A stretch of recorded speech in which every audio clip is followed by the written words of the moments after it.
I'd like to call to order the July 14th meeting of the Shelby Township Planning Commission. Madam Secretary, would you call the roll? Yes, Mr. Dallo. Here. Ms. Casali. Here. Ms. DeSico, absent. Mr. Bernardi. Here. Mr. Wexmonski, absent. Mr. Rapone, absent. Mr. Vire. Here. Chairman Moffett, we have a quorum. Great, thank you. Next item is approval of the agenda. If there are no additions or subtractions. So moved. Moved by Dallo, Support. support by Casali. All in favor? Aye. Aye, motion carries. Next, approval of the minutes from the June 30th meeting.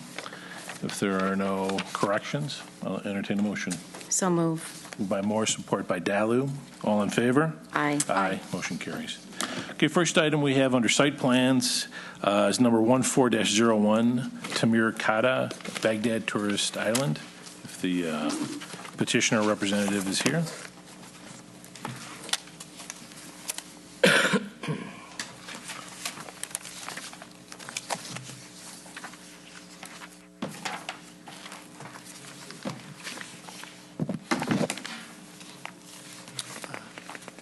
Chairman, do you have the mobile microphone? Oh, sure. If I could name an address for the record, please. Pete Snyder, Urban Land Consultants, 8800 23 Mile Road, Shelby Township, representing the applicant. This evening here I'm representing the reconversion, the reuse of what's locally known as the old Four Bears building. It's a building on about 4.2 acres, south side of Auburn Road, between Ryan and DeQuinder. It's the area highlighted in orange there. On that is the existing building. There'll be two proposed additions that I'll talk about in just a second on the front and the back. There's also about an acre and a third on an adjoining parcel that will be added to this to comprise just about 5.6 acres total. The building addition in the front is basically a portico share, there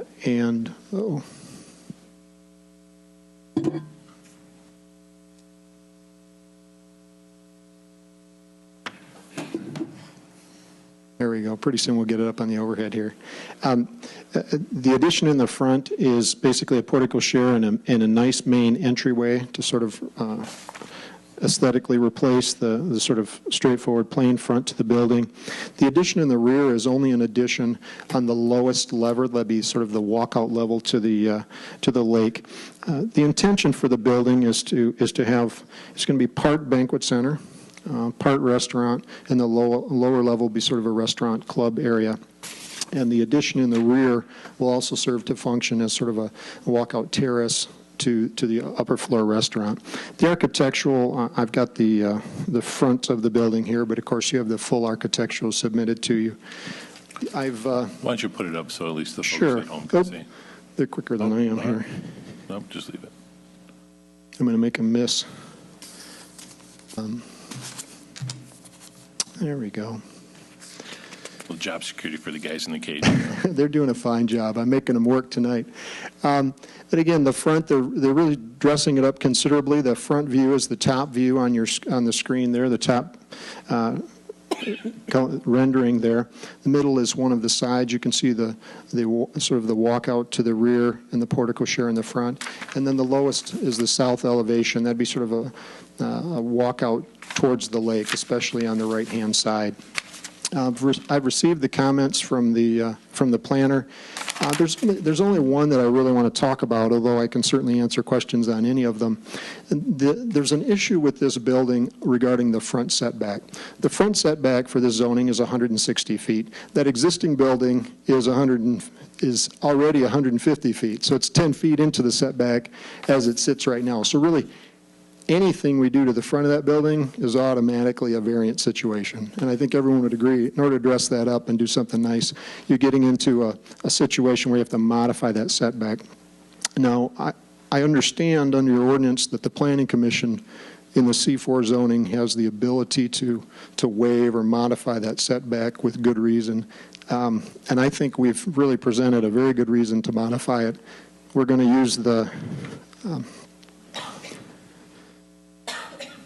We're going to use the front here as a covered drop-off for valet parking and a very nice entryway here in the front. We'll actually have some nice curving stairs to take really nice pictures and everything like that. So really, it's an aesthetic, and it also serves to make a nice connection between the two parking areas. So with that, I'm available certainly for any questions. Okay, thank you.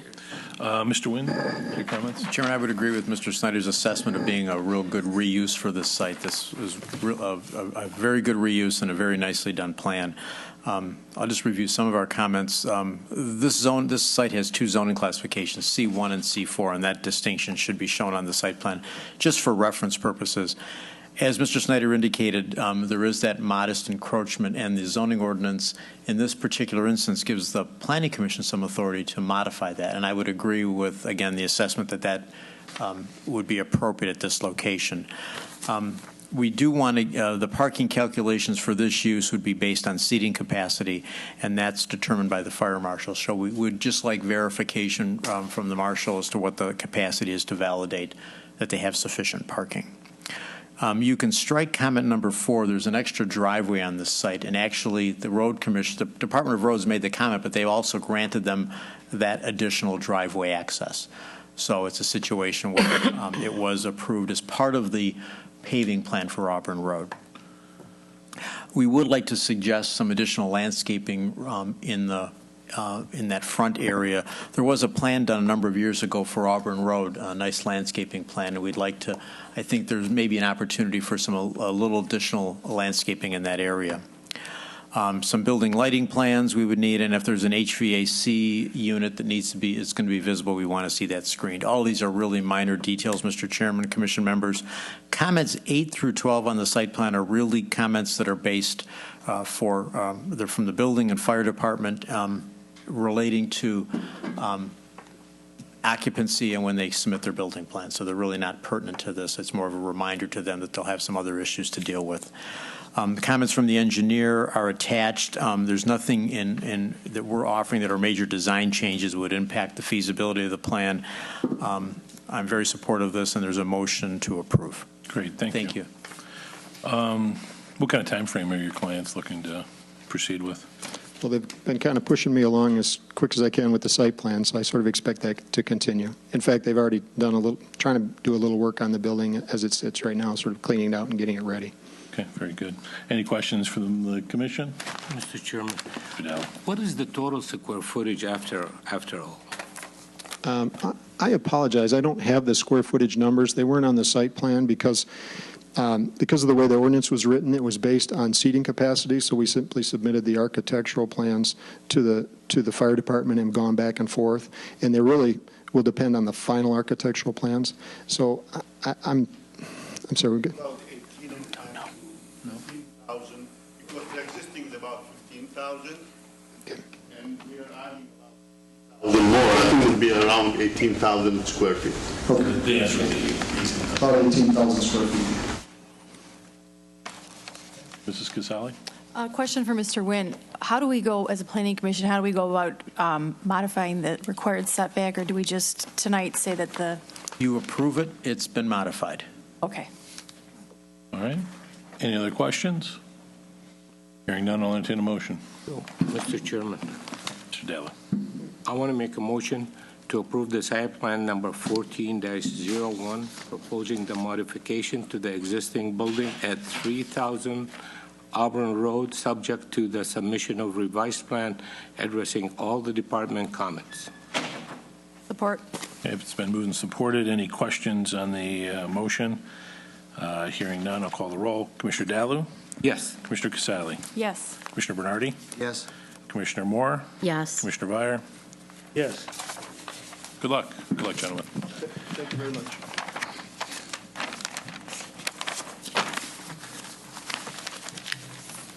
Okay, next item we have under site plans is a public hearing, number 14-17, PUD number 4, Triangle Enterprises Incorporated, Westwood Park Estates.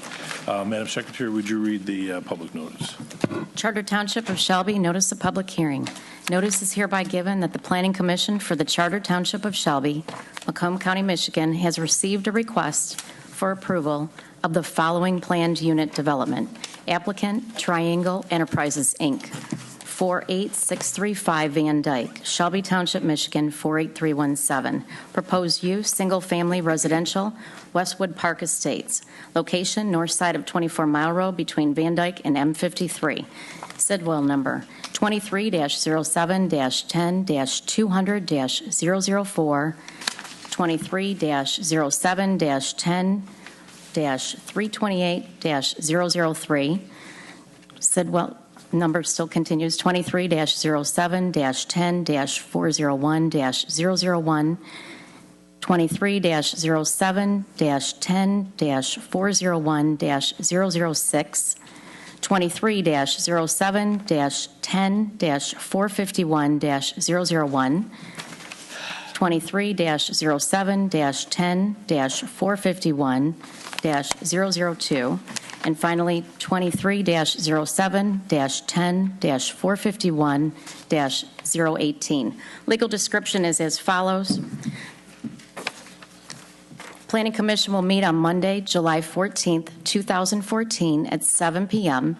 in the Shelby Municipal Building, 52700 Van Dyke, Shelby Township, Michigan, 586-726-7243, for the purpose of holding a public hearing on the planned unit development application.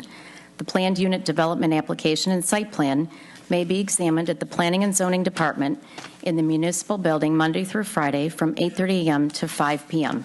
Written comments may be submitted to the Planning Commission at the above address prior to the hearing. Oral comments will be held during the public hearing. This notice is provided pursuant to the requirements of Michigan Public Act 110 of 2006 as amended. Shelby Township Planning Commission, Jerome Moffitt, Chair, Raquel Moore, Secretary. Publication date was June 25th, 2014 in the CNG newspaper. There were 112 property owners and 3 applicants notified on June 27th, 2014. Great, thank you. Ms. Denowith, did the publication meet all the legal requirements? Yes, it does. Okay. And could you explain the uses under the present zoning and if this request is appropriate to this district? Mr. Chair, the present zoning is R1B, single-family residential, which is set forth under Section 9.00 at SEEK of the Shelby Township zoning ordinances. This is a planned unit development application, which is explained beginning at Section 13.37 of the Shelby Township zoning ordinances. The planned unit development is anticipated as a proposed use of single-family PUD. Okay, great, thank you. Mrs. Moore, did we receive any correspondence regarding this request? No, we did not, Mr. Chairman. Okay, thank you. Format for this public hearing will be as follows. The petitioner or the representative will give a presentation stating their reasons for the request. The commissioners may then ask questions of the petitioner. We'll then open the floor up to the public to ask any questions or make any comments they wish, and then the petitioner will come up and answer any of those questions or address any concerns or comments that were made from the public. At this time, is the petitioner here? And if I could get your name and address.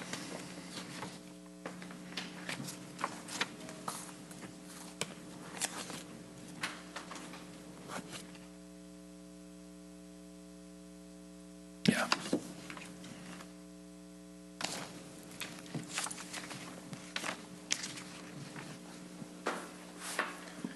Good evening. My name is Jeff Rizzo with Fenn & Associates, and we are the land surveyors and civil engineers for the petitioner Triangle Enterprises. We're currently working on this planned unit development with Glenwyn and the township to try to achieve an aesthetically pleasing development. The site basically consists of approximately 78 acres, and we are preserving about 45 acres of wetlands and woodland areas.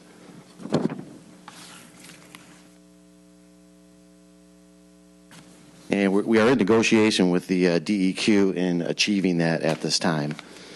So what we plan on doing, the minimum unit size that we're going with are 70-foot wide by 130 deep units with an average of about 11,600 square feet.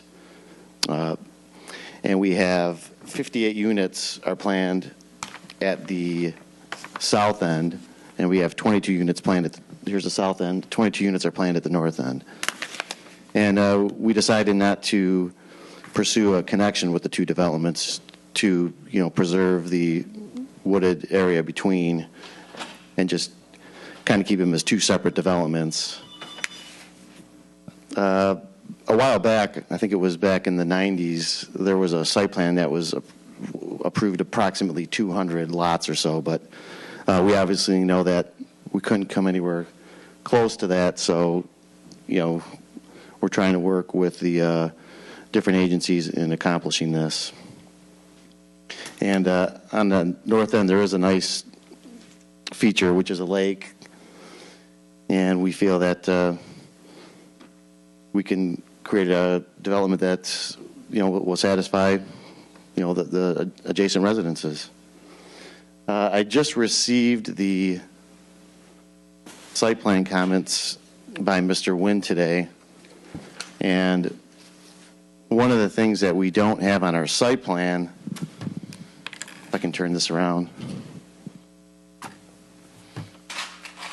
Oops. We weren't proposing any sidewalks, but I did speak to the developer, the owner, and he would definitely be interested in having sidewalks, maybe on one side of the road, if we're able to do that with the township approval. And with that, I'm set. I'm here for any questions that you guys may have. Thank you. Mr. Wynn, can I get your comments?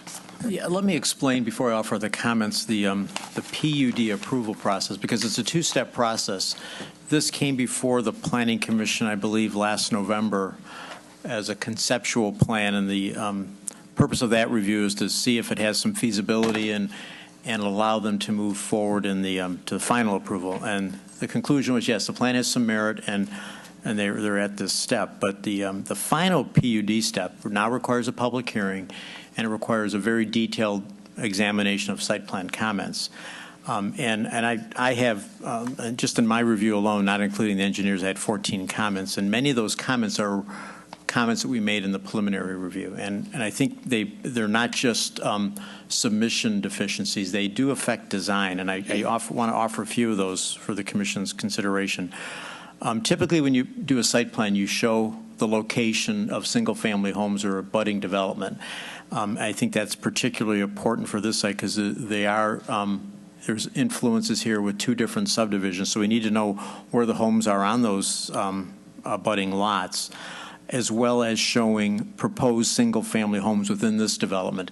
You may recall when they were here earlier, they did show some sample elevations. Those weren't included with this submission. So I think it's appropriate to evaluate. I know because we're dealing with a somewhat smaller lot size, we want to know, could these lots support homes of equivalent style and size to make sure there's compatibility with the surrounding development. And frankly, it's impossible to make that assessment on the basis of the information that wasn't presented. In addition to a sidewalk plan being missing, and these are public roads, there'd be an expectation to be sidewalks on both sides of the roads. There's no cross-section of the road in terms of what we're dealing with in terms of right-of-way width or road width as well. There's the other interesting question we raise is, it's easy for construction access for the southern end of it, but what about construction access for lots 37 through 58? Typically, we'd want to avoid a situation where the people that are living off Sunderland would have to bear the burden of construction traffic. I know there's intervening wetlands, but if there's a way that at least construction road could be built on a temporary basis linking to these two portions of the site so as to ease that burden on those residents, that would be desirable. There's another odd situation that's brought out, I think, by the engineer's review where this connects to one of the abutting subs. I think it's to the one off 24 Mile Road. One of the road connections isn't fully made. This is in that abutting sub. The road doesn't come to the property line, so there's a space in between. So I guess what I'm pointing out, this site plan is replete with details that I think are important to your consideration in making an evaluation. And until such time as we get that, I'm not in a position to make a favorable recommendation. I understand why we're using the PUD here in terms of trying to offset the reduction of lots for the additional wetlands, and that works good in theory, but it has to work in details as well. So I think this plan needs a little more work. And those comments, at least most of those comments, identified last November. Okay, thank you, Mr. Nguyen. To the board, questions? Okay. At this point, this is the only public hearing the Planning Commission will hold on this special land use request. All remarks will be entered into the record for Township Board evaluation. We are a recommending body, and the Township Board will evaluate our recommendation, which is the legislative body. The Township Board will make the final decision on this request. At this point, anyone from the public is free to come up and ask any questions or offer their comments. I just would need you to state your name and to sign in.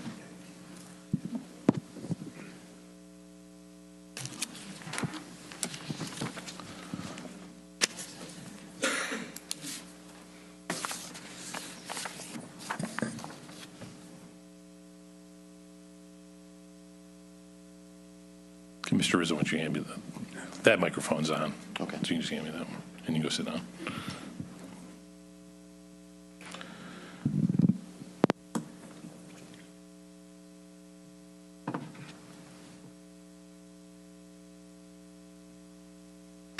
Okay, my name is Tom Gay. I live at 54120 Sunderland Drive.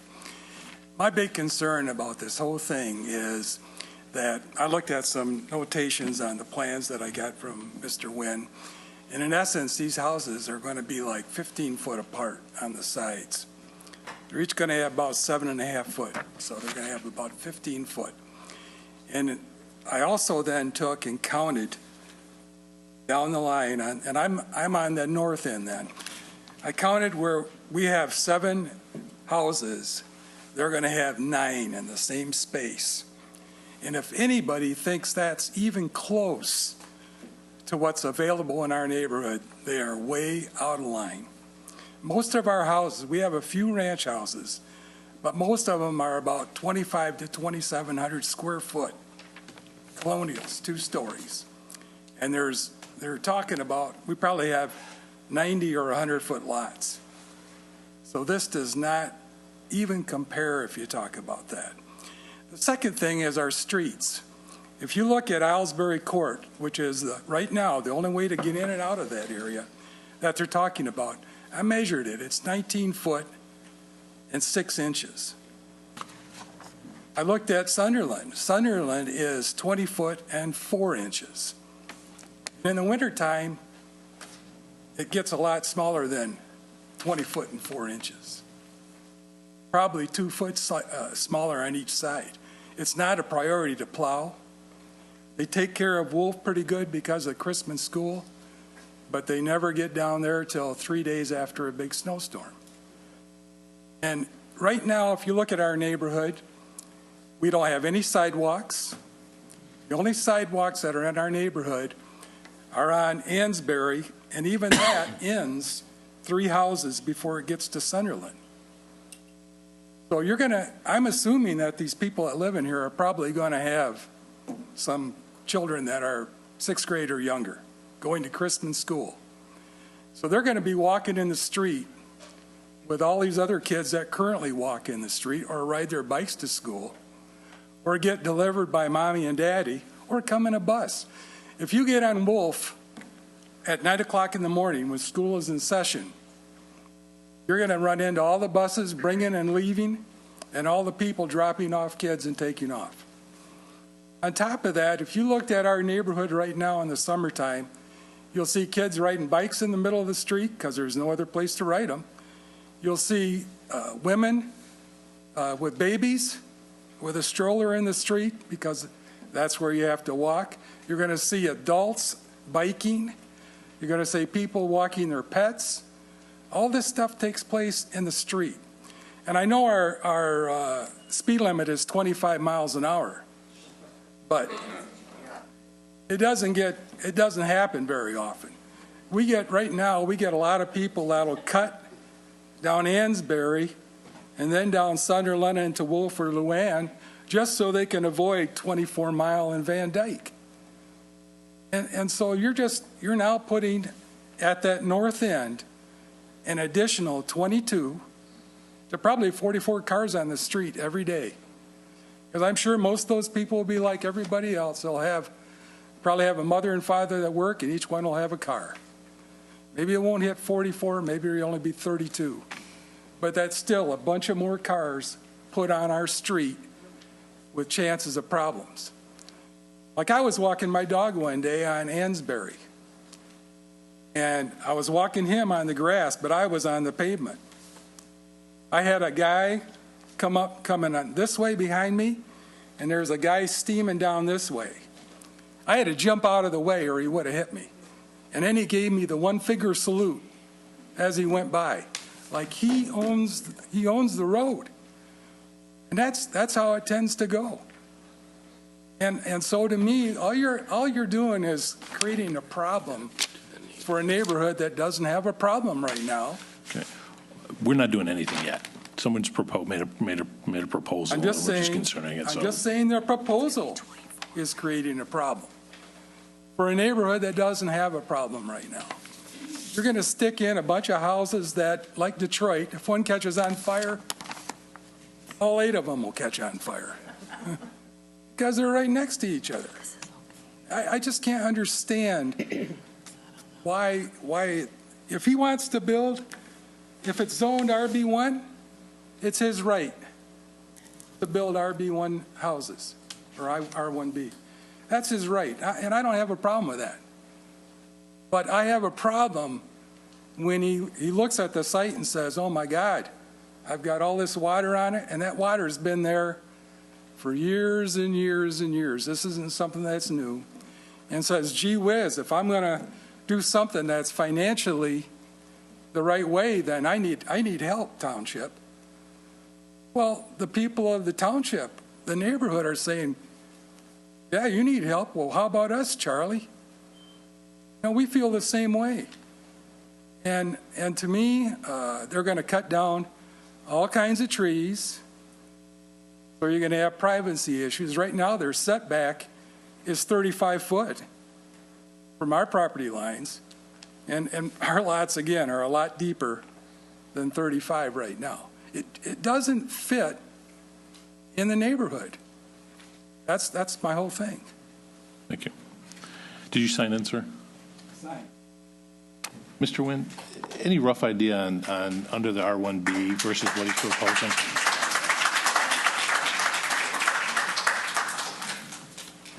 What they would yield? Yeah. I don't know. Okay. It would be less. Oh, Clearly. of course. Absolutely. I'm just Yeah. curious as to what. I'll get to it later. Okay, sir. Your name and address, please. My name is Robert Long. I'm also here with my wife, Ginger Long, and we live at 54230 Sunderland.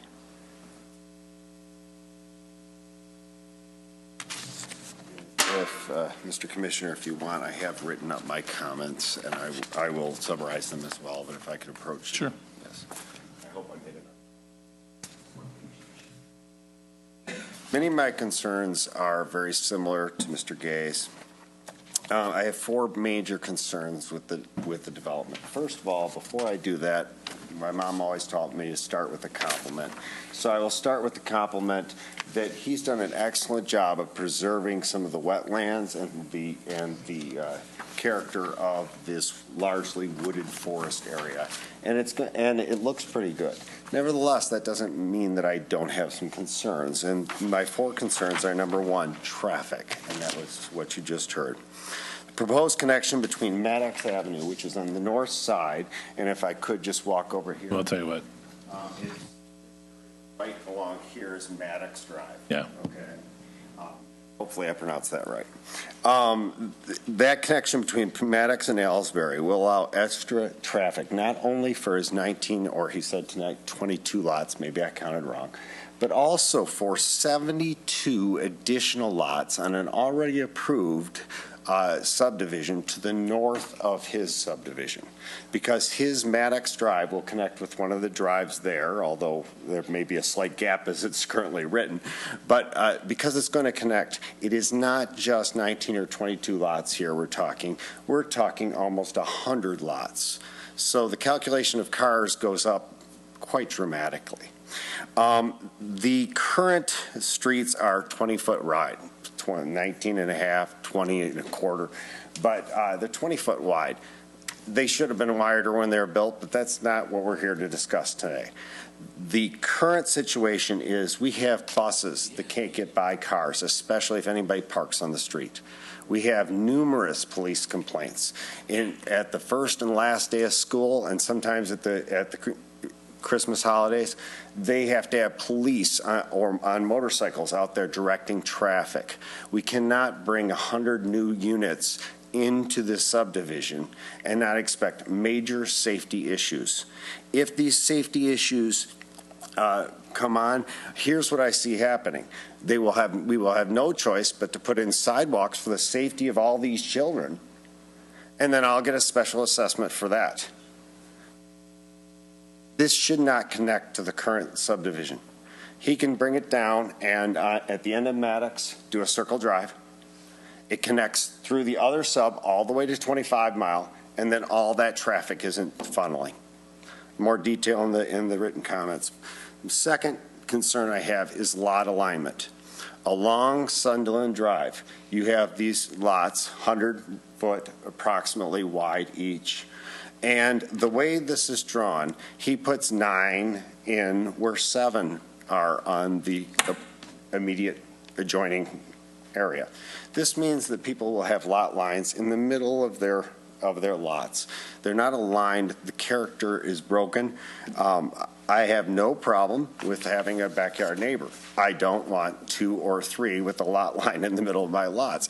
And quite frankly, I think he saw that issue coming because the lots on the west side of Maddox are drawn bigger than those on the east side of Maddox. And I don't know if that was intended to alleviate this concern, but it's not enough. They need to line up. You need to have those lots aligned. Now, third, lot depth.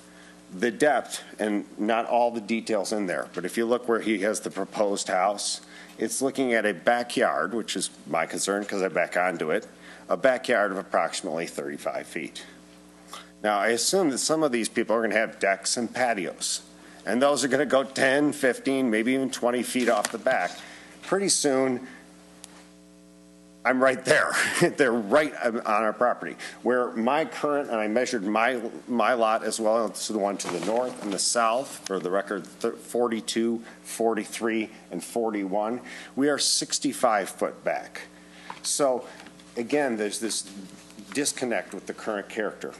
Now, I think I know why he's doing that, because there's some drainage easements in there, but nevertheless, just because it's difficult doesn't mean it can't be done if it's planned correctly. Last but not least, and this is a new one, is drainage. Currently, this is a very wetland area. You see all the green preserve thing there? It's very wet. My personal sump pump averages 30 gallons a day pumping out of my basement. Even in the midst of the droughts of August, it's pumping 10 gallons a day. In fact, I've thought about watering my lawn with it because I basically have a well. But my concern is before anything is approved, we have an engineering study to make sure that this isn't going to increase water drainage both on the surface and below ground, and that there's appropriate drainage. Now, I don't want to confuse issues. He's submitted to the MDEQ, Michigan Department of Environmental Quality, to put in drainage, but my understanding is that affects only the south end, not the north end. I don't think he's proposing, from what I saw, any fill on the north end, but then again, I don't have real detail about that, and I do have a concern if that water starts coming the other way. So those are my 4 comments, and I put more in the detail, and if there's any questions, I'd be glad to respond. Great, thank you.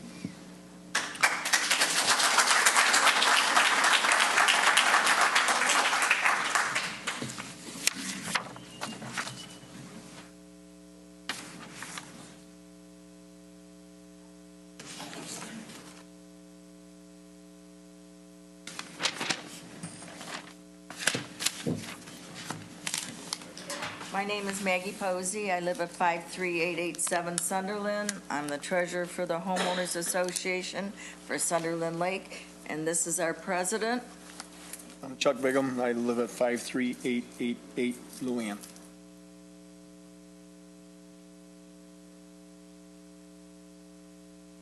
Five three three. 53888. Nobody wants to stop progress, but we would like to have safety in our neighborhood. We would like to have safe streets. We'd like to have the kids be safe going to school. Progress will always continue on. We're mainly here for the traffic flow and the traffic situation that it's going to bring about. We're going to have another 100 houses or another 50 houses, hopefully all young kids with young kids, more buses, more hassle, more traffic. That is my main complaint. Okay. Well, a lot of people already said some of the things that I have on this list, so I just can reiterate that we have 20-foot wide streets on Sunderland, Ansbury, Wolf, Luann, and Paulina. So none of those streets are capable of handling 2 parked cars and get a fire truck or an ambulance through there. The police department has come, we pay money to the police department for protection or whatever for the homeowners, and they only come through every once in a while because they cannot get through because of all the cars that are parked, okay? We also have all those apartments over there. Now, if you will look at the street from where the apartments are to going out to Van Dyke, there are more potholes than anywhere else on any of the other streets because there's so much traffic there. We want more traffic, more potholes, and more danger. Is that what you want? One question I have for the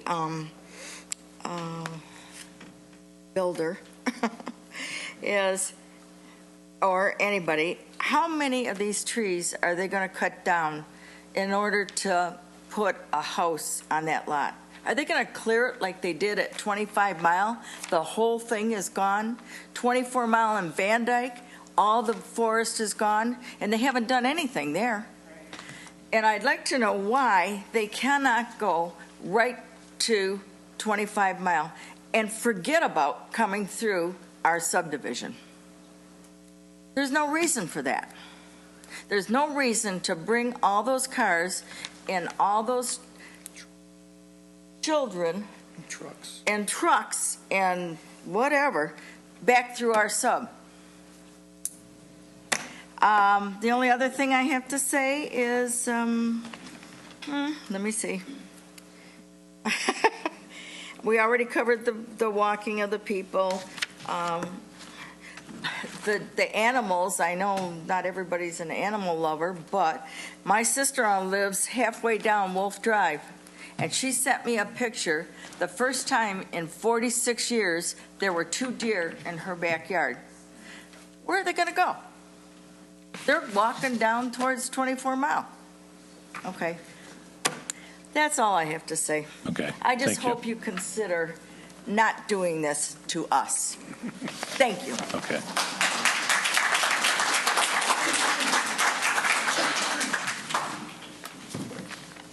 No problem. I'm just going to fix this one. You were good.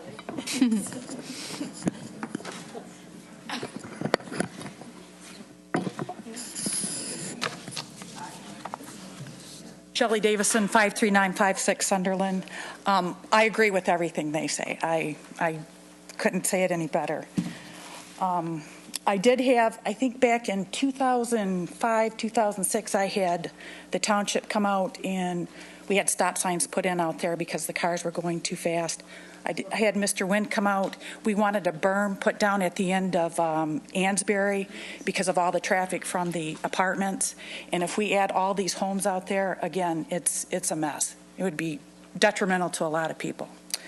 I also looked up wetlands today, and it states that I'm so nervous. The DEQ states that wetlands are part of Michigan natural heritage.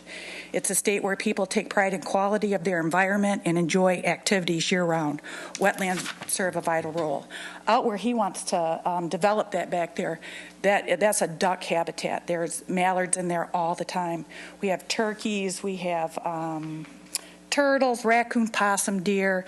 A lot of us enjoy feeding and taking care of them. I'm also worried about the lot size. Would that devalue our home with the smaller lot size out there? Yeah. So that's something else to take into consideration. Also with the DEQ, there are trilliums and other endangered plants that are back there that need to be saved and taken care of for Michigan. So I am really opposed to this, again, with the traffic. And also, even if we go out 25 mile and have them go around, there's somehow we can't have them, let them come down Ansbury and whip through that way too. Because a lot of people find it's quicker to go through our neighborhood than go out to 24 to Van Dyke or wherever they're going, because they can go 45, 50, 60 miles an hour through our neighborhood and think nothing.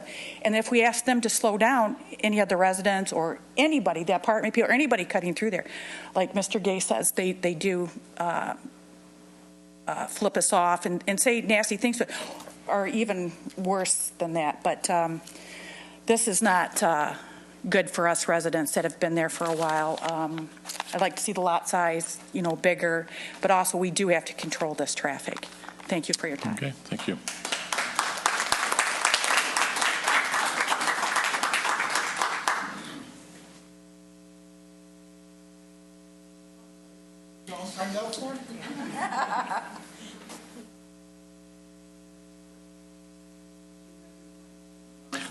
Why don't you hang on a second, and if you could speak into the microphone, please.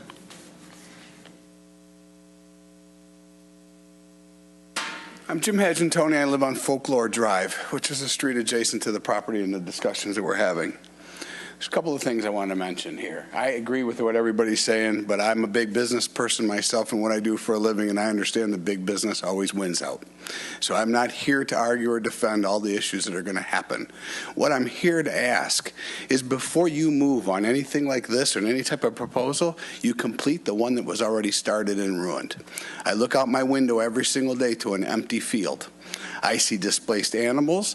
I see disaster. I see orange construction play. I did not spend the kind of money to move here to Shelby to raise children in a neighborhood that now is all chopped up, and the night lights that my kids sleep to would be to the Vincent Joe's party grocery store. That has not been completed. That has not been finished. It should have never been eliminated. You're all aware of that. And in the meantime, we're looking at making more progress. Can we complete one task first and do it correctly before we move on to the next? That's what I'm asking for. Second thing, to what everybody says and the passion that they have in their voices, I'm a 50-year-old father of two. I have a 2-year-old and a 5-year-old. Yeah. Sorry. Try teaching them to ride your bike on a 19.5-foot street with cars coming by. When you're 24 years old, you don't give a shit, excuse my language. But when you're 50 and they come flying down the street, it's a problem when you have these children. I waited a long time to have kids, not to see them have endangered on a street that I spent a lot of money to move into a subdivision purposely for those children. So finish one project, Mr. Planner, before you move on to the next. Thanks.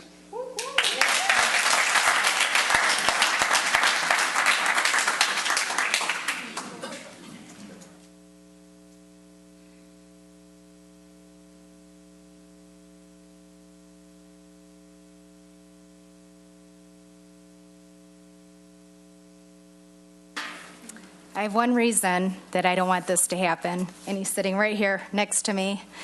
We moved at Sunderland 3 years ago, and every time my child went out to go ride down the street, I was paranoid, and it took me this long to actually permit him to do it. So now I'm back at the point where I'm thinking again, I might have to reassess this. He knows the rules of the road. He knows our neighbors. People look out for him. And tomorrow, if we have a whole new subdivision and all these other cars coming through here, they don't know the rules of our sub. So I agree with everything that Rob said. Rob Long is a neighbor down the street. He has a lot of great points. I don't need to rehash all that, but, this is what we're all looking out for. It's, these young people that are out on the street trying to enjoy summer and activities outside, and every time a car comes by, and I think sometimes we all have to be reminded, to keep our speed, but there's so many other people that could potentially be coming through there that they're just, they're not going to be cognizant of it.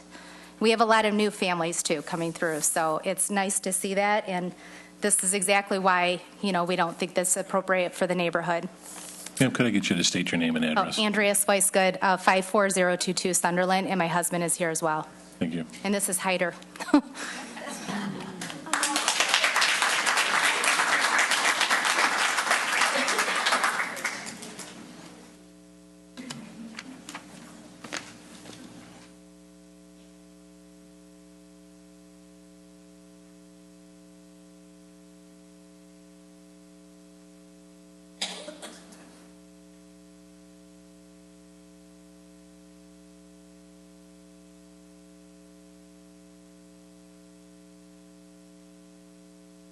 Good evening, everybody. I'm Dennis Boylan from 53938 Sunderland, and I just wanted to mention a lot of people talked about all the trees that are now no longer the ones from 25 going south. One thing that was never brought up is that was all cut down illegally.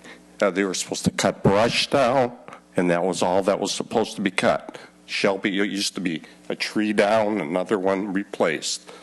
That whole lot was just flat, and I still don't understand. I know they were fined, but how much? $500 for hundreds of thousands of trees.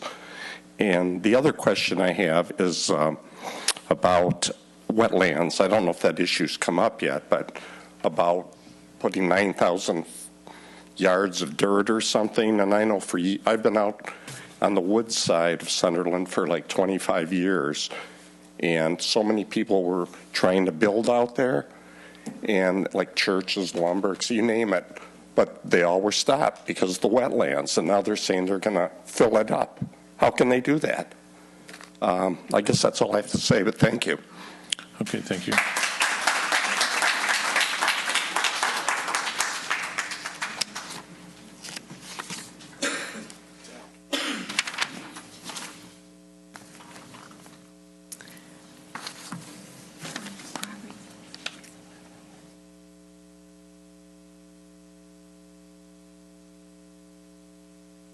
My name is John Miller. I live on 54050 Sunderland, and I don't want to beat a dead horse, so I'm not going to talk about the street size or anything like that. I'm going to bring up something that's smaller, but still an issue with me. The expressway is about 300, maybe 400 yards back there.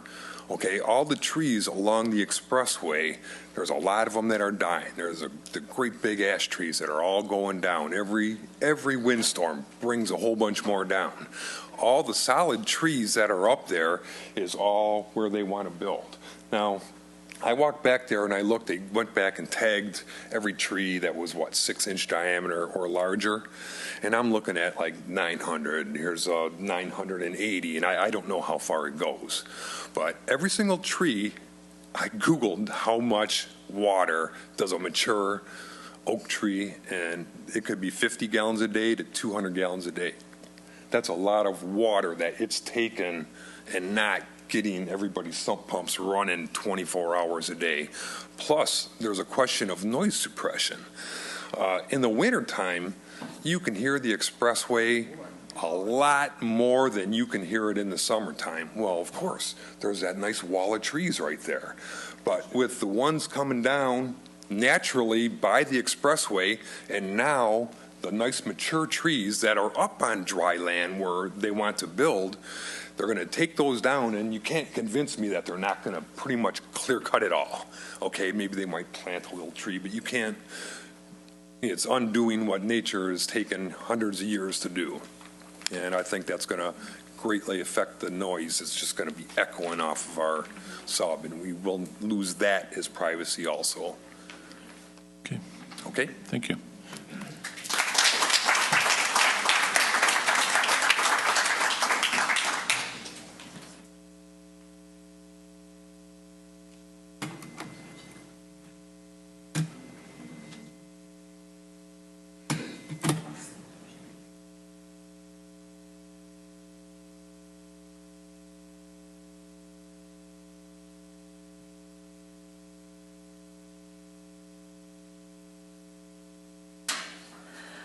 Hi, I'm Elizabeth Beakey. I live at 54273 Folklore. I'm the last house on the street, and I live right next to all the trees that they did cut down on 25 Mile Road, which, I mean, I think a person has a right to do what they want with their property, and I, you know, feel for this person's rights to do how to develop his property. I also think, excuse me, I'm just a little bit nervous, but anyway, I think he has a responsibility to his new neighbors. We all are neighbors. We all try and give and take, okay? So the new property owner behind the people on Sunderland also has a responsibility to his neighbors, okay? And the smaller lot size is going to affect their property values, so he has to take in consideration their needs, okay? And I think they have to take in consideration his needs too, or his whatever, so they have to come to some agreement. Well, the reason I came up was really the tree issue again. He's right. All of a sudden, I can see 25 Mile Road. There's a lot more noise. There's a lot more wind, which is a thing that new houses would take care of. But when they came and they cut all the trees down, I think they didn't want to get too close to my house, so they left a row of trees there. But like the gentleman said, if you cut them all down with a couple of really big windstorms coming this way, I could foresee right off the bat that those big 60-foot trees were going to come down on my property. So I asked them to cut the last few down because they were the only trees left. They had no root structure, nothing to defend my house from. And the same thing's going to happen there. You won't have any, you know, what I'm trying to say is I think the developers have a responsibility to those people to protect the noise and all these other considerations that they're bringing up, because that's what all of a sudden I'm dealing with myself, which I'm not complaining about. I think the person has a right to do what he wants with his property, but he has a responsibility to me too. And I think both sides need to be considered. Okay. Okay, thank you.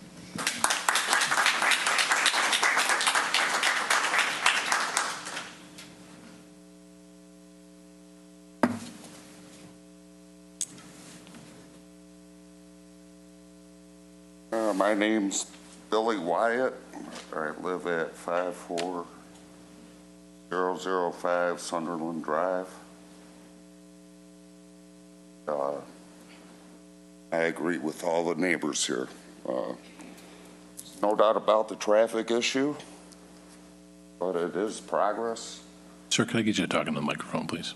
It's progress, and it's not perfection. This,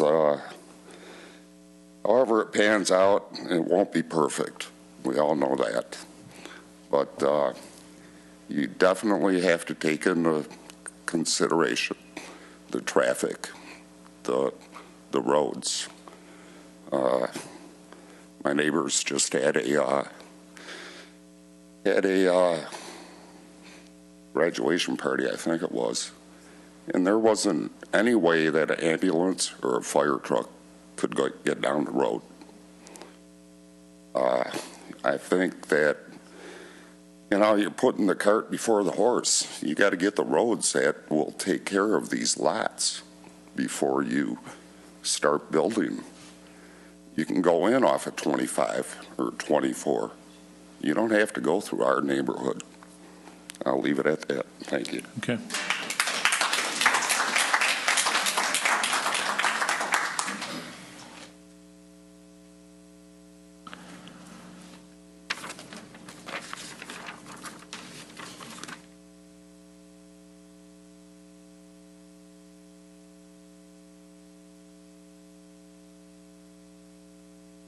Turn that on, that would be great. Hi, it's Mike Purpura, 53309 Williams Way Drive. If that could be put on, I just got to kind of show something, if that's possible. Can on this? Yeah. Over. He wants the map. There we go. Okay, great. Thank you. So far, everyone that's come up has been the north end, which is fantastic. Again, a lot of the same things they have said I can say for my sub, if you will.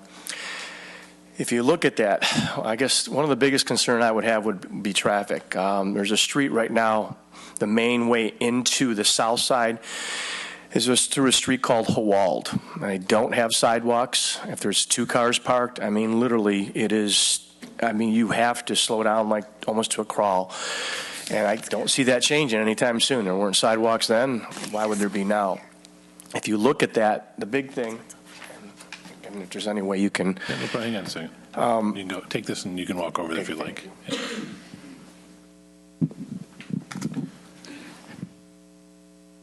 If you look at this, basically, this is going to be Hawald.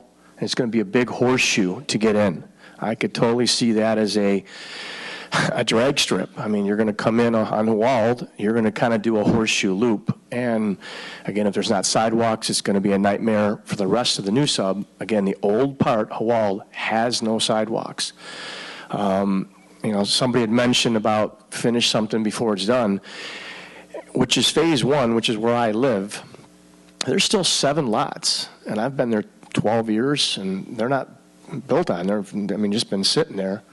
I'm sorry, you're saying where?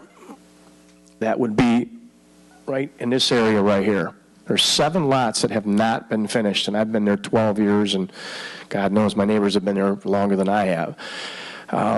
You know, now we're thinking about basically tearing that down and kind of adding more. And again, I totally understand progress. You know, I wouldn't be where I'm at if they didn't, you know, put my house there. I think it's fantastic. All the, you know, when I look at the wetland that's going to be there, fantastic. But the thing that would concern me is adding that many more houses. How are you going to be able to maintain that, you know, drag strip that I keep on talking? Because it really is going to be a horseshoe when it's all said and done. Another concern I would have is the size of the lots. If you look, you know, use this one as an example right here. These houses are, there's 4 houses that are here, or excuse me, 3 houses, 1, 2, and 3, trying to cram in 4 lots in that. So you're going to have multiple neighbors, which I don't think anybody would want. I would see that as another potential negative. And somebody mentioned something great. I mean, when this has nothing to do with my side, it's the north side, but God, it was beautiful up there. And then they just, you know, again, I don't know if it was against the law or what, but went in there and ripped every single tree down. I mean, it's just, when you're at Vincent Joe's and you're looking at it, it almost wants, it just, you know, again, it's progress, but God, you would have thought there would have been more planning of, I'm going to save these trees, and build around them. It's just gone. I mean, a concern I would have, is it going to be the same thing for the south side? Is it just going to come in and rip them out? Now, I have noticed that some of the trees have had like little tags on them.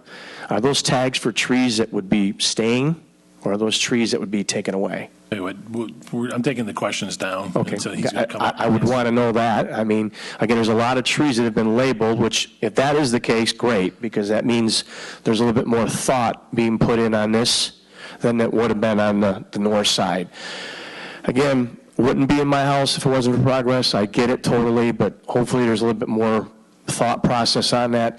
You know, it's, a lot of it's the same, but that's what I would have to say. So thank you. Thank you. If you could bring that back up to me, thanks.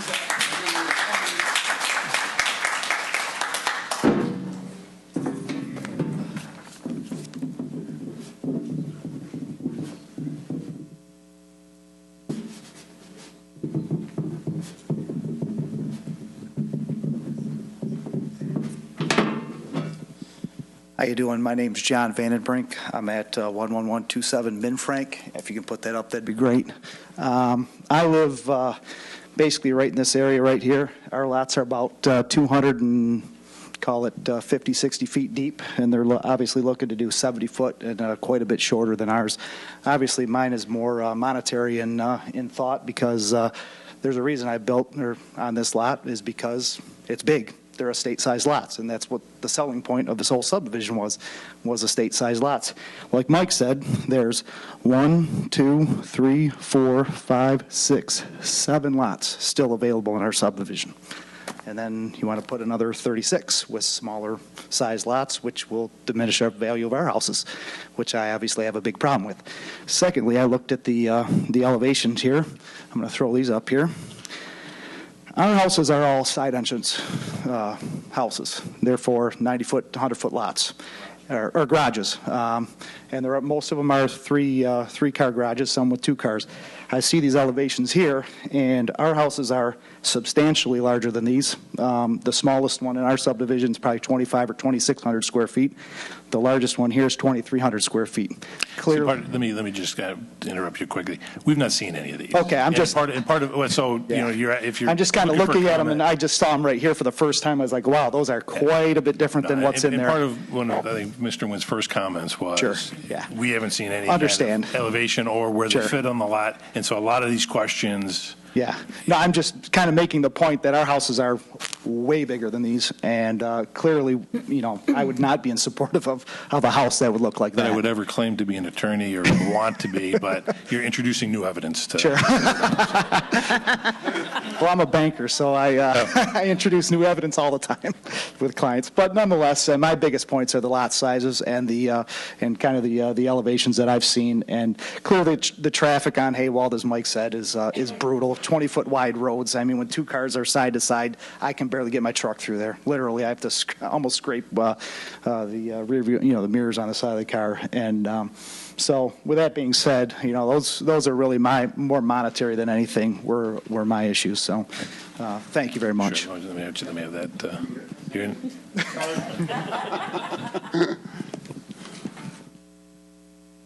Folks been watching too many game shows with the microphone when they do that.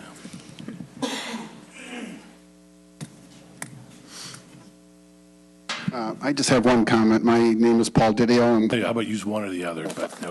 53308 Williams Way. My only comment is the design of this was not really thought through. Larry, I couldn't be here tonight. All these houses run this way. This new sub, he has 6 backyards. He's got 1, 2, 3, part of 4, 5, 6 on this corner house. So I don't know who designed this. But not only does he have 3, he's got 6. Why aren't these houses running this way at least? Keeping that flow coming off Lisa Lane would be my comment. Thank you.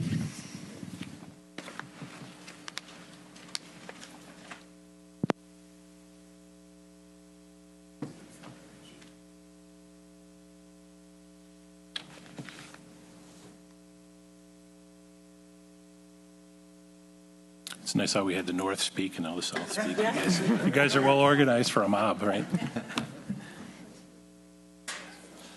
Frank Salamone, 11107 Lisa Lane.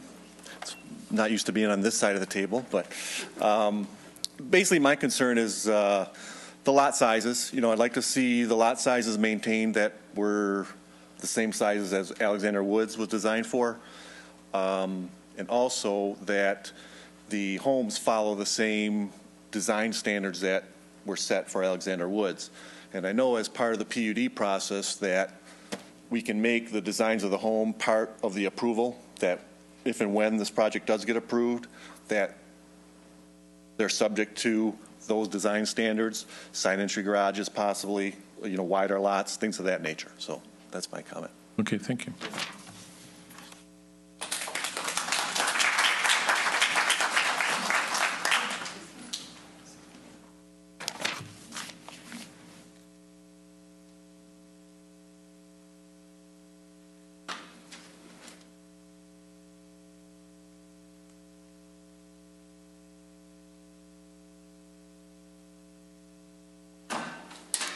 Sue Husowski, 53350 Williams Way. I'm with the Alexander Woods guys. Agree. Our sub was never finished. Lisa Lane doesn't exist going out into 24 Mile. Finishing it this way isn't the answer. We have sidewalks. They should have sidewalks. We have estate lots. They don't. That's it. Okay. And my sump pump never stops.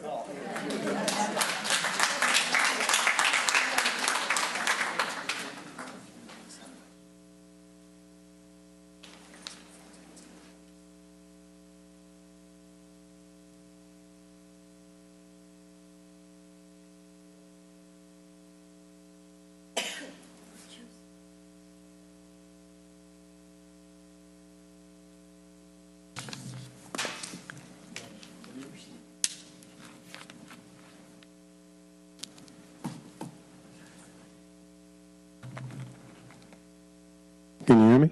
Okay. Dave Bono, 11143 Minfrank. Can we get the projection? There we go. Okay. This is my house right here. I actually was part of selling the property that made Williams Way and the sub there. Interesting hearing all the same concerns again I had when selling that. But now the people feeding back that they liked the development that was done there, and they want to continue that in the same, obviously, design for the road and the housing, and I agree with that completely. And I stand with everybody when they say the concerns about the road and the traffic in there. I do like, development happens. So having this additional road coming out to 24 is what we need, because Haywald is a small road and we get a lot of traffic down there. So it has to happen. Should it be consummate for, again, with what's already there, I would agree with that as well. But I also want to say that, coming from that, building my house with everybody concerned about the trees, and I preserved quite a lot of them.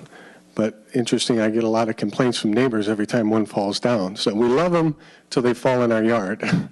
But I've kept that because I believe what Shelby tries to do in keeping those mature trees as much as possible makes the whole community so appealing.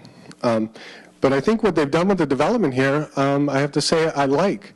All we have to do is look across that freeway to the Lake in the Woods sub with Langley and all of that.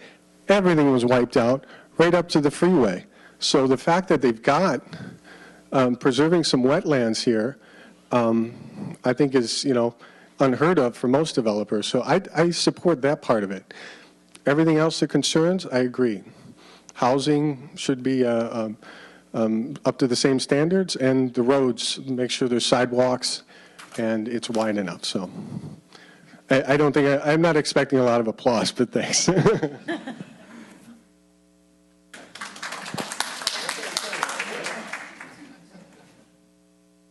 Anyone else?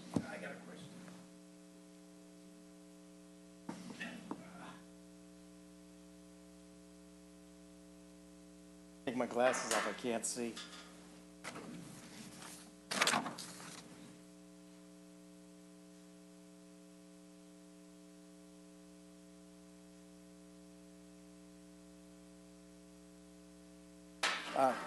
Bob Posey, 53887 Sunderland. I'd like to know what the price points of these houses that you're going to build. Okay. And I would like it to be consistent with our neighborhood and lot sizes also. Thank you. Okay.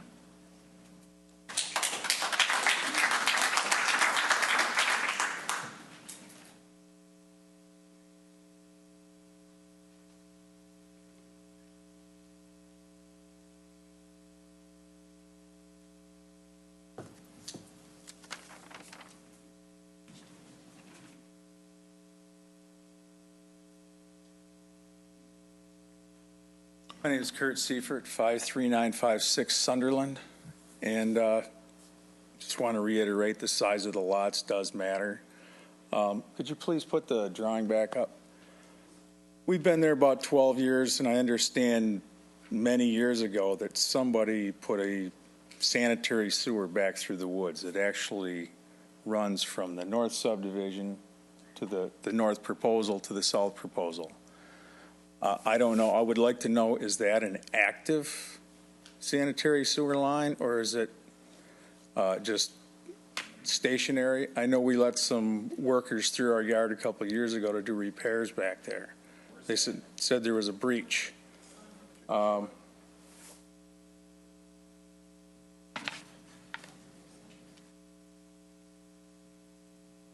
I'm not sure if it runs the entire way, but there is sanitary sewer covers all the way from this opening back through, and it follows back behind the houses here. Now, like I said, I don't know if that's active, but there was a breach in it a few years ago. So besides adding all these extra houses, traffic. I'm a pipe fitter, all can I say? I'm thinking about the sanitary sewer system. But that's a lot more burden on the area. Now, if there's already been a breach, and we live right here. So there's a breach right here, which is basically halfway in between. So that's really one of my other concerns is if that's going to be used for the new houses, or is it going to be septic systems? I don't know what the availability is right now, but that's a concern. I mean, if it breached and it's not being used, then there's some concern the whole thing needs to be gone over. Maybe it needs to be a storm sewer, not a sanitary sewer. If it is being used, then we need to take into effect the amount of houses that are going to be put in here. Okay. Thank you.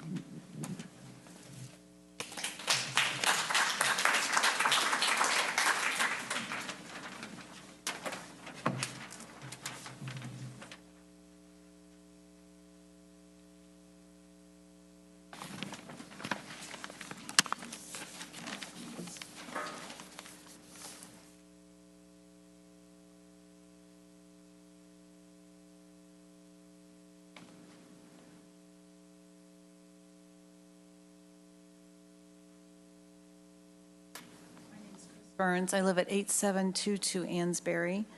And I agree with everybody's comments, everybody, and all the concerns. It's my concern, too. And I guess my wish for Shelby Township in general, Shelby has a reputation of nice big lots, trees, the wetlands we should be proud of, and we should try and save what we can. And Okay, thank you.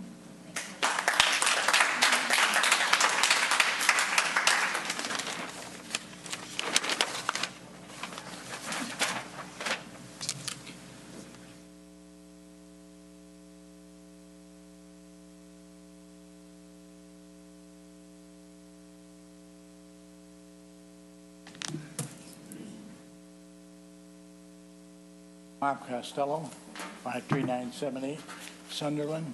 I would just like to remind you of what had happened in the past behind Sunderland Drive. Many years ago, roads were cut behind us along the way, and they cut in and they cut roads in back, and they cut back parallel or perpendicular to the road behind Sunderland and perpendicular towards the expressway. They went through and they cut all the trees down, and they logged a lot of them because there's some beautiful trees in there. And they went along and they built a pond towards 24 Mile. And with the swamp, they dug ditches along the road and they connected them to the pond so that the water could drain off. Well, guess what happened? The water stayed in the ditches and it didn't go to the pond because it's wetlands on it. And with the document here that I hear that they're going to be putting in like more than 9,000 cubic feet of fill, that means they're going to have to clear every tree out of there, and they're going to take out thousands of trees. And they're going to be big trees, and they're beautiful trees. And the same thing's going to happen. The water's going to come up, and they won't be able to build. And then what have you got? Everything cleared out. And that is what I've got to say about it. Okay.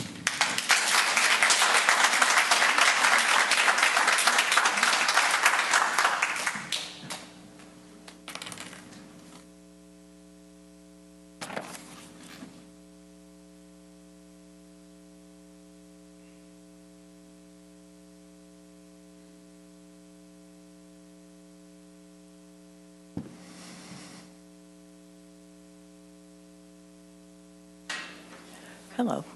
My name is Jan Gay. I live at 54120 Sunderland Drive, and all of my neighbors, north, south side, have all pretty much covered our issues. I guess I just am asking you to listen to my neighbors and our concerns.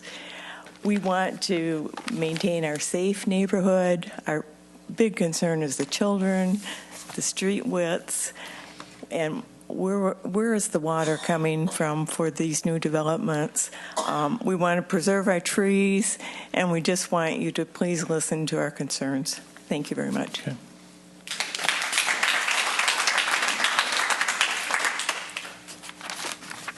Anyone else? Going twice. Oh.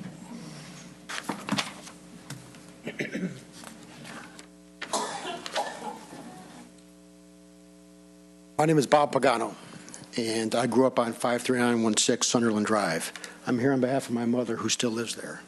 Our family built the house there. And what you hear here is a certain quality of life that these residents are expressing to you.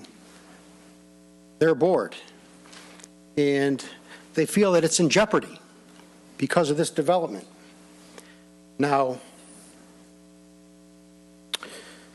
these people have committed their lives to this community, decided to raise families here, in some instances decided to retire here. I understand, as in the case of my mother. And they're concerned because they bought here, they moved here under a certain set of zoning codes, zoning ordinances. And now we have a developer who, by the way, according to the state of Michigan, is registered in Auburn Hills, who's asking for a higher density of housing than currently exists. Now, I think Mr. Gay and Mr. Salamone, if I'm saying his name right, hit the nail on the head. They don't object to development. Just let the builder live by the same rules that the people here built or bought into this community under. Developers are transaction-oriented. He's looking to sell more homes. That explains why he wants more houses per acre than the subdivision was currently developed. We don't begrudge him developing. Let him build in accordance with existing law. Now, there's one other matter. There's a lot of that area that's still wetlands, and wetlands change. They come and go. Over time, should some of that land dry up, it become developable, and this board recommends that a higher density zoning be permitted, you are setting a precedent, giving a legal argument to future developers to build a higher density home or higher density housing. All of which I feel this board is compelled or is obligated to deny. If the builder wants to build, let him build under the existing ordinance.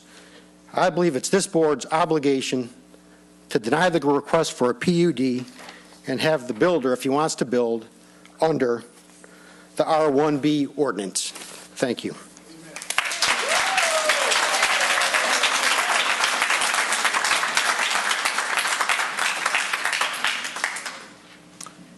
Is there anyone else that wishes to comment? Going twice. Mr. Chairman? Mr. Viter. Would you allow me a couple of seconds to ask a couple of questions of Mr. Rizzo relative to the picture, as if everyone from the audience is finished? I think there's one more. There's another gentleman who wants to speak. Why don't we let him go, and then we'll bring it back to the board.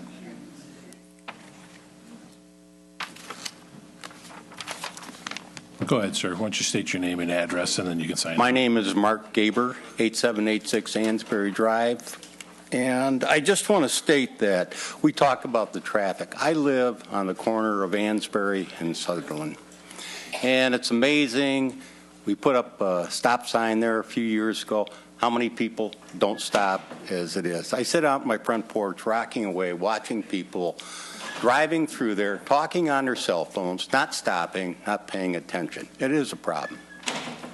And I just want to make that comment. And the other thing is, for the record, I'd like to get a count of how many people are here tonight so that they're interested in what's happening to their property. Thank you.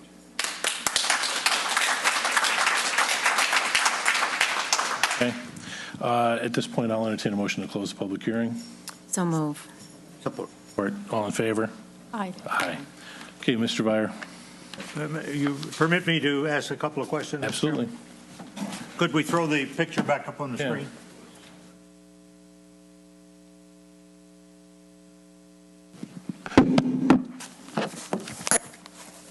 Mr. Rizzo, you indicated how many acres here? It's approximately 78 total acres. I think the people who live in this area would be interested in knowing that if this is wetlands, why is this not wetlands? Well, we do have a. All right. Those claps aren't for me, are they?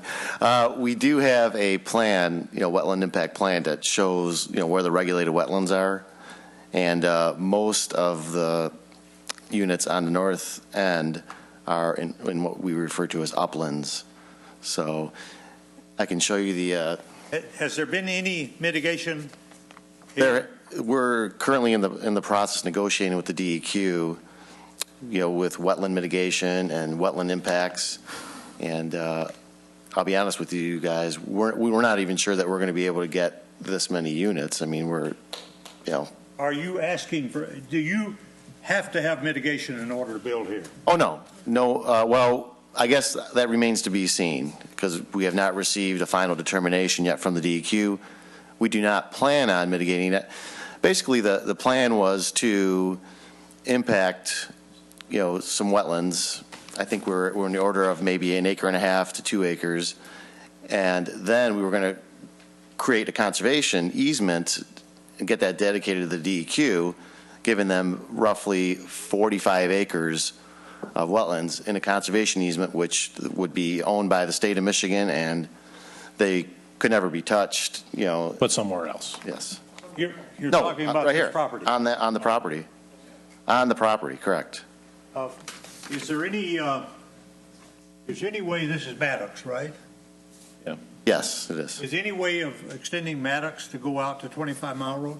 What about the incoming building that's coming in from the north? Yeah, I'm aware of the development to the north, and I'm sure that this development we would coordinate with the developers to the north in making a connection. That has been considered? Yeah. Oh, yes. Yes. I mean, we. That's what you're proposing. Correct. Yes. Oh, they are proposing that you have a connection here. I believe some of the people asked about that tonight. As far as I know, there would be a connection from Maddox going to the north. Going out. I know that there's no plans that are approved in the north. Maybe Mr. Wynn can. Yeah, what is Mr. Wynn? Hang on a second. No, we've showed respect, and let's have a little decorum. Now, one other thing, and then I'll. Yeah. You say you have an application into the DEQ That's for correct. mitigation? Yes. Why would you need mitigation if you have 45 acres of wetland? Well, let me back up here. We don't plan on providing mitigation. We basically, our negotiations with the DEQ consist of impacting, I think it's 1.5 to 2 acres of wetlands, and then basically giving the DEQ 45 acres of conservation area. And this may impinge on some of the questions, but there's something mentioned about you having to bring fill in here? Well, there are some of the wetlands will be impacted and will be filled. Be in this area? There is a very small portion. If you look at where, what's that street that runs to the, I guess, east there? Ellsbury. If you extend Ellsbury, straight to the east, you'll see a dashed line on one of the lots, one of the units. I can walk over here. Oh. Okay. Yes, correct. That is an area of wetlands that will be filled that are regulated. At this time, that's the only area where we're filling regulated wetlands. Thank you, Mr. Chairman. Mr. Chairman? Mr. Chairman? Mr. Wynn. I'm not sure that's entirely accurate because there's an area at the south end that encompasses portions of lots 12, 13, 17 through 26 that I have the same crosshatch pattern, Mr. Rizzo, which suggests to me that's a filled area as well. I was only referring to the north end. There are some wetlands that are being filled on the south end. If you want, I can put a wetland impact plan up. Okay, I counted 11 on the north end and then one on Mr. the Chairman? south end, one on the north, yes. I'd like to, Mr. Rizzo, do you need approval from DEQ to fill? Yes, we need approval from the DEQ to do any of this work within the wetlands. I guess that begs the question, why are you asking approval of us for something that you can't do right now? Well, it's one of the permits that we know we have to obtain as part of the development process, just like any other development in the township.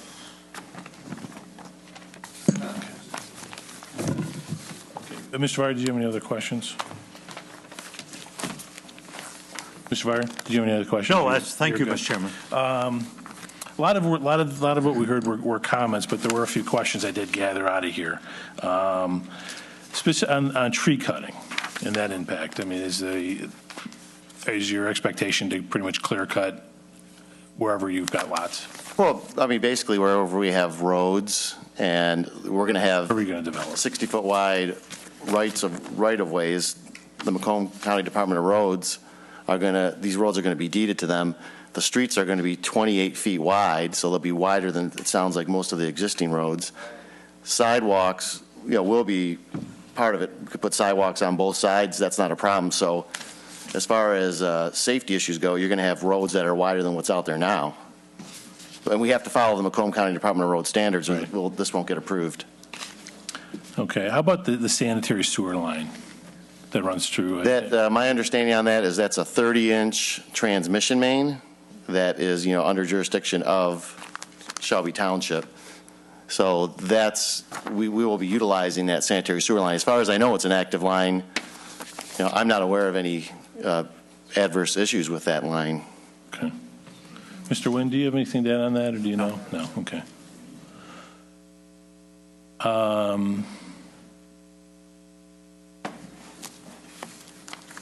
Now, traffic.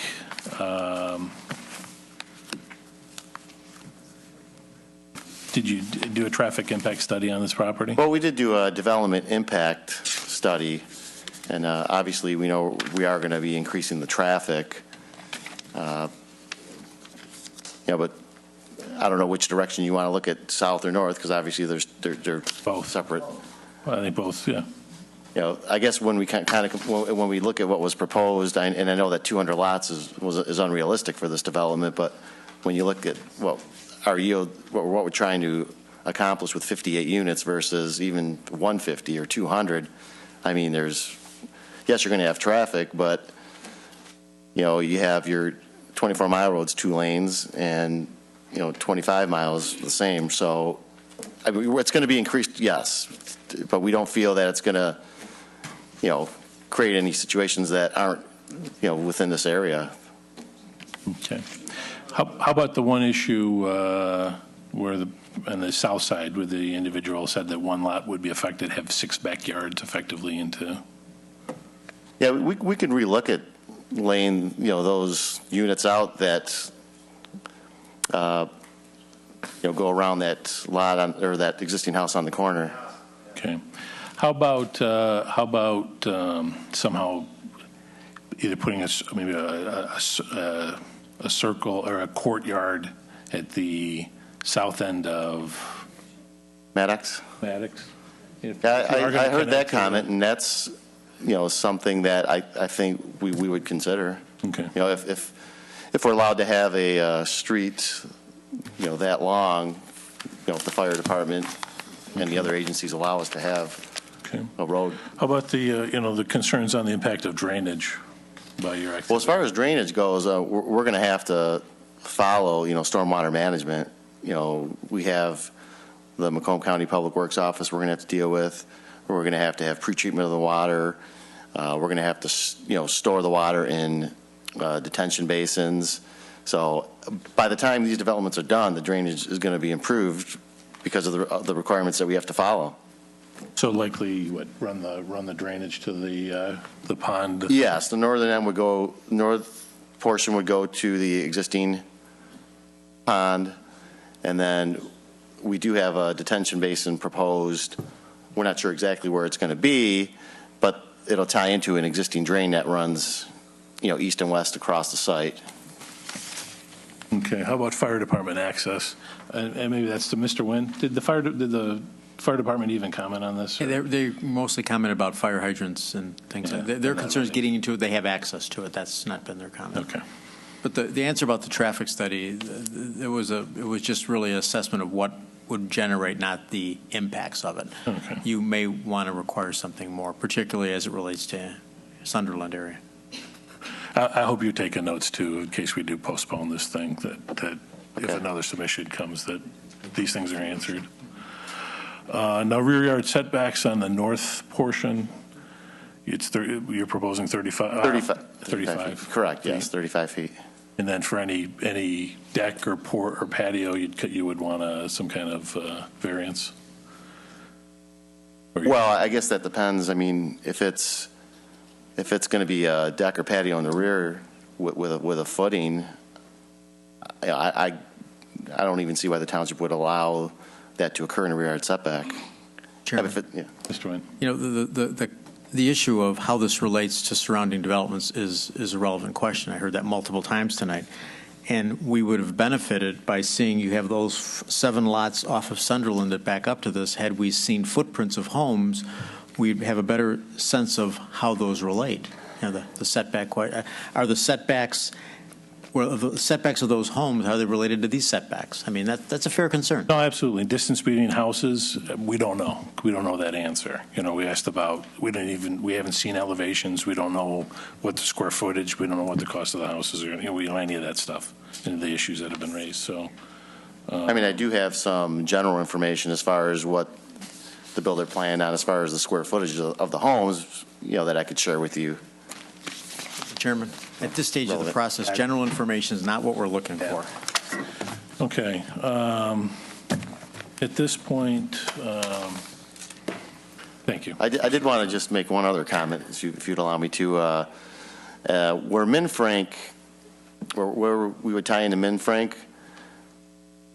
we would extend the pavement to connect to it. The Macomb County Department of Roads would require that, and that's something that we would do. And like I said, the roads are going to be wider. They're going to be 28 feet wide versus 20 or 19. So I just wanted to point that out. Okay. I do have a quick question. And sidewalks, yes. Right. Mr. Rizzo, I have a question for Yes. you. One of the residents had brought to our attention that there were some trees cut down illegally. Is that true? No, they were talking about Different they're talking about property that's site. 25 Okay. miles. Yeah. So, the board. Mr. Chairman, Mr. Dowd. maybe to Mr. Nguyen, is the property that they vacant in the south side, are they belong to the same owners or different owners? This is all part of one application, same owner. I'm sorry, the vacant in the existing subdivision, the 7 or 6 It's lots. separate, different owner. Yeah. They separate? Yeah. Thank you. Okay. Mr. Ms. Chair. Sally. Yeah, I would like to make a comment for my fellow board members. I can vouch for the traffic. I'm talking about the north end of the development. I had 3 children that attended Chrisman Elementary, was the PTA president for years, and that is quite a heavily trafficked area all times of the day. And I do understand your concern. And I am, for the record, I am against this proposal for the north end unless we do something with a cul-de-sac and don't have it connect to Aylesbury Court. Okay, any other comments? Okay, hearing none. Our recommendation must be based on the following standards: compatibility with adjacent land uses, consistent with and promote the intent and propose of the special land use, compatibility with the natural environment, consistent with the capacities of public services and facilities affected by the proposed use, protect the public health, safety, and welfare, and the adequacy of public access to the site.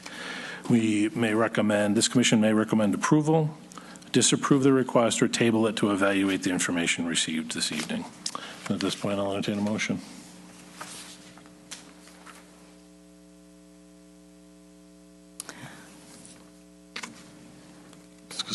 Question? Okay. Yes. If we move to postpone tonight, are we going to come back to another public hearing? Yeah, well, all the people will be notified, Okay. at least the folks that are. Well, in light of as many people showed up, we might as well just do another notice. It would not appear in the paper again, but we'd notify, the same notice distribution would occur for this the next time. Yeah, we wouldn't do that without some public notification.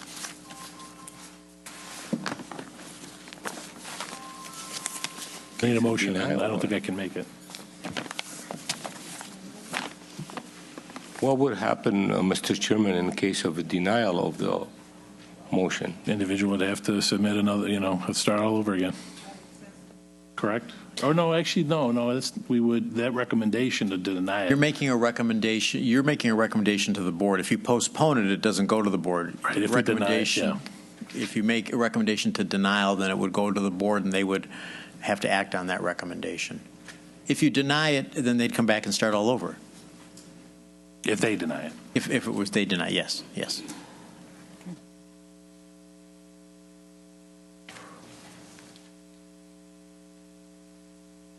I wish I could say I have all night, but I really don't. So, Mr. Chairman. Mr. Byer.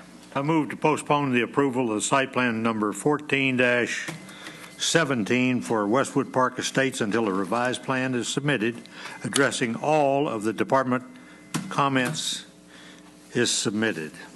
Support. Okay, moved by Byer, support by Bernardi. Any questions on the motion? Hearing none, I'll call the roll. Commissioner Byer? Yes. Commissioner Bernardi? Yes. Commissioner Dalu? Yes. Commissioner Casale? Yes. Commissioner Moore? Yes. And the chair votes yes.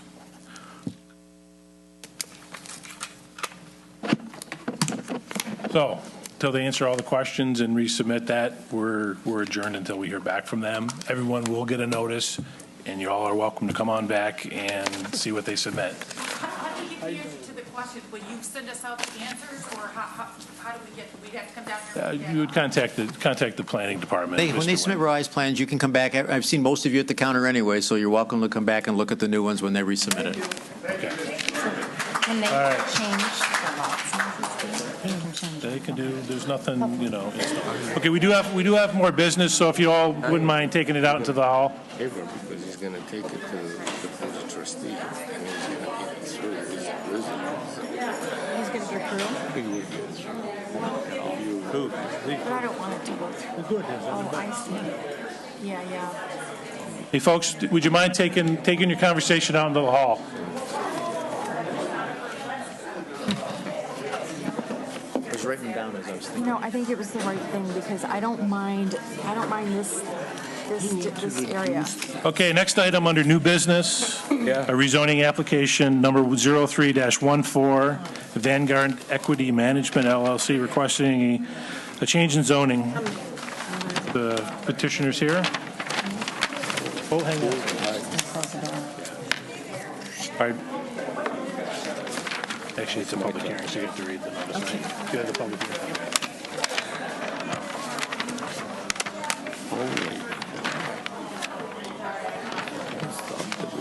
All right, it'll be just a second. Frank. Oh, is this on? Actually, we got to just hang on a second. I'll call you up.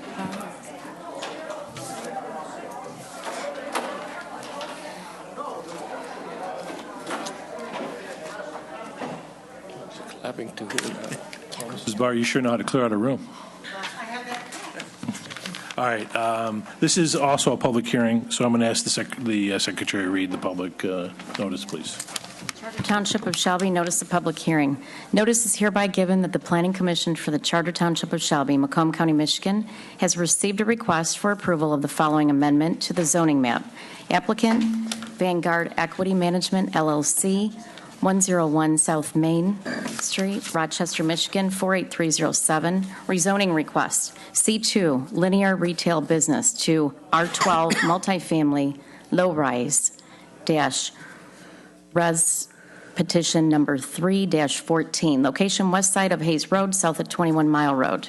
Sidwell number 23-07-36-200-027. Legal description is as follows. The Planning Commission will meet on Monday, July 14th, 2014 at 7 p.m. in the Shelby Municipal Building, 52700 Van Dyke, Shelby Township, Michigan, 586-726-7243 for the purpose of holding a public hearing on the rezoning application. The application for rezoning, zoning ordinance text, and zoning map may be examined at the Planning and Zoning Department in the municipal building Monday through Friday from 8:30 a.m. to 5 p.m. Written comments may be submitted to the Planning Commission at the above address prior to the hearing. Oral comments will be heard during the public hearing. This notice is provided pursuant to the requirements of Michigan Public Act 110 of 2006 as amended. Shelby Township Planning Commission, Jerome Moffitt, Chair, Raquel Moore, Secretary. Publication date, June 25th, 2014, CNG newspaper. There were 44 property owners, 2 applicants, 25 Macomb Township residents notified on June 27th, 2014. The utilities were notified on June 27th, 2014. Okay, thank you. Ms. Denowith, did the publication meet all legal requirements? Yes, it does. Okay, thank you. Ms. Moore, did we receive any correspondence regarding this request? No, we did not. Okay, the format will be as follows. The petitioner or the representative will give a presentation stating the reasons for the rezoning. Commissioners may then ask questions of the petitioner. I'll open the floor up to the public, and if we can't find these, we'll maybe pull out some folks from the previous one to comment. And finally, the petitioner can make concluding remarks. I see the petitioners here. If you could state your name and address for the record. Good evening. My name is Nathan Robinson with Horizon Engineering. I am the engineer for the project, and I'm here helping representation. Property owner and the applicant, Vanguard Companies, Frank Lalama and Mike Donnell are also present tonight. The application is for rezoning of a piece of property on the west side of Hayes, south of 21 Mile Road. A pretty straightforward rezoning. The property is currently zoned C2, linear retail business, and we are proposing to rezone the property to R12 multifamily residential.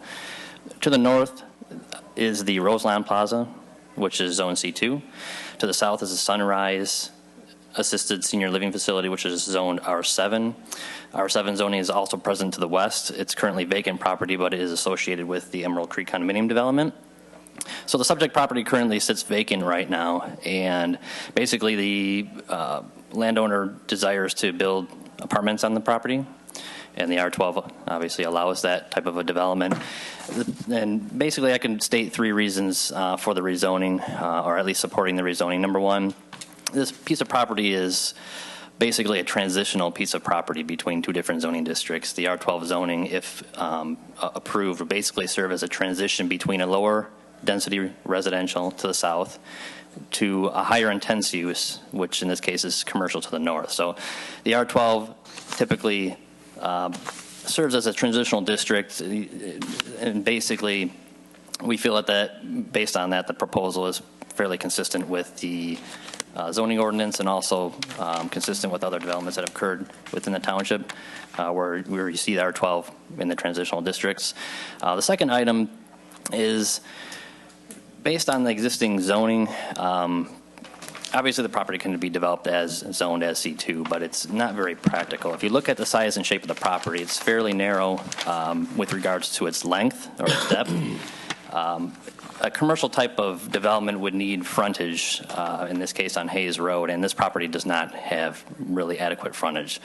If you could imagine a long, skinny building on this piece of property facing either the back of the Roseland Plaza or facing the senior living facility. I cannot speak for the senior living facility, but I don't think they would like to look at a commercial building. The other issue with regards to developing this as zoned is currently the senior living facility, Sunrise, has an encroachment onto the property. It's their driveway. That is deliberate. When they developed the Sunrise living facility, they dedicate an easement along the common property line for ingress and egress to both properties, this property as well as Sunrise. And essentially that's to eliminate an additional curb cut onto Hayes Road. So if you develop the property as zoned, as commercial, it's putting commercial traffic through this approach, this driveway approach. And I can't speak for Sunrise, but I don't think they would like to see the commercial traffic enter this driveway. The third point I'd like to make is that this property is actually designated in the township's master plan and the character plan as multiple family. So we also feel that the rezoning to R12 is consistent with the master plan as well. So for those reasons, we feel that the rezoning has adequate bearing, and I'd be happy to answer any questions. Great. To the board, any questions from commissioners? Seeing none. This is the only public hearing the Planning Commission will hold on this rezoning request. Remarks will be entered into the record for Township Board evaluation. Planning Commission is recommending body. The Township Board will take into consideration these comments when making the final decision on the rezoning. Anyone in the audience can speak. There's no one left in the audience unless you gentlemen want to come on up, if you were inspired by our active group previously. Yeah, right. Yeah. Okay, well, wait till we leave and then you get stoned. How's that? Yeah. Okay, so with that, I'll bring it back to the board, ask the planner for his comments. I would concur with everything that Mr. Robinson indicated. This is probably as good an alignment of what they're asking for the rezoning and the master plan as you'll ever see. And again, given, as Nathan pointed out, this site doesn't lend itself to commercial. You'd have these strip center with the units in the back that have no visibility. And in light of all the retail vacancies in Roseland, which are substantial, there's really no market here, I think, that would support that. And I want to compliment Mr. Robinson on his excellent submission. This was really well done and a very nice presentation as well. Okay, thank you. At this point, I entertain a motion to close the public hearing. So move. Support. Moved and supported. All in favor? Aye. Aye. Motion carries. Our decision for the proposed use must be based on the following: the practicality of this rezoning request and the effect on the surrounding area, the owner's right to use his land, do current growth and development patterns warrant this rezoning, and is the proposed rezoning in accordance with the master plan? We may recommend approval, disapprove, or table this request to evaluate it further. At this point, I'll entertain a motion. Sure. Mrs. Casale. I move to recommend approval to the Township Board of Rezoning Petition Number 03-14 for Vanguard Equity Management for parcel number 23-07-36-200-027 to be rezoned from C2 linear retail to R12 multiple family low rise for the following reasons.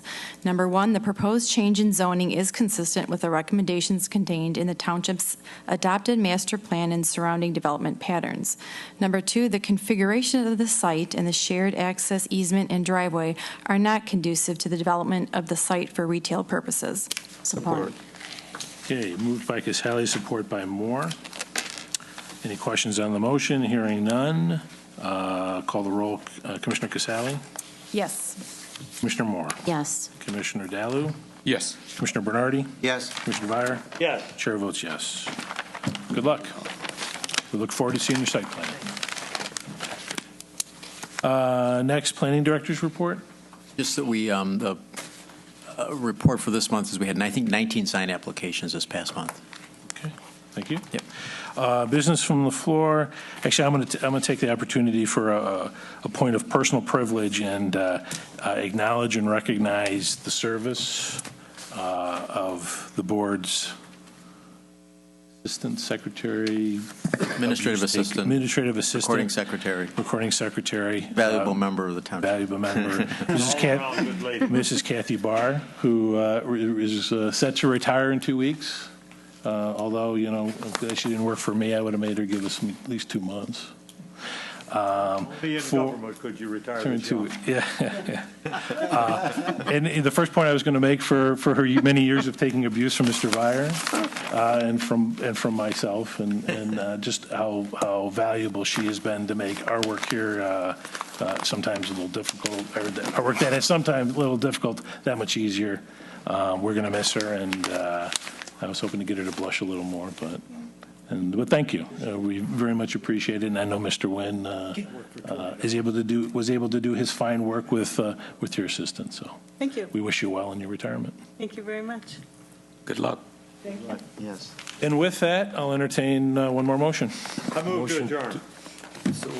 Support. Moved and support. All in favor? Aye. Aye. We're adjourned.